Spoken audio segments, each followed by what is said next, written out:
Just go away. Valentine's డేకి నాకు ఒక కాస్ట్లీ గిఫ్ట్ కావాలి. రే బికారి ఆగక్కడ. ఏదో ఒక రోజు ఖచ్చితంగా ఒరిజినల్ బ్రాండ్ గిఫ్ట్ తీసుకొచ్చి నీకు ఇస్తాను.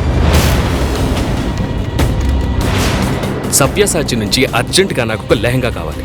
దాని కాస్ట్ మినిమం ₹1,00,00,000 అయి ఉండాలి. మేడం, మీరు అగ్నిహోత్రి సార్కి ఫ్రెండా? మిస్టర్ అగ్నిహోత్రి. అఖిలకి ఎందుకు సాగర్ మీద కొంచెం అనుమానం వచ్చింది.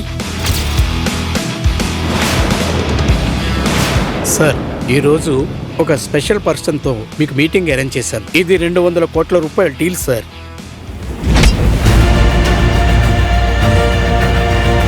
ఇతనితో మీటింగ్ అరేంజ్ చేశానని నాకు ముందెందుకు చెప్పలేదు? ఇతనితో ఎంత పెద్ద డీల్ అయినా పర్వాలేదు, నేను చెయ్యలేను. అసలు ఎవరా పెద్ద మనిషి? సాగర్ అతన్ని చూసి ఎందుకు దాక్కున్నాడు? సాగర్ నిజంగా పేదవాడా?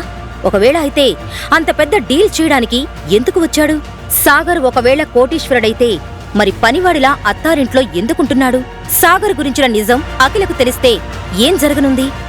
అసలు సాగర్ పెళ్లి అఖిలతో ఎందుకు జరిగింది? ఈ ప్రశ్నలన్నింటికీ సమాధానం తెలుసుకోవాలంటే ఇప్పుడే డౌన్లోడ్ చేసుకోండి పాకెట్ FM.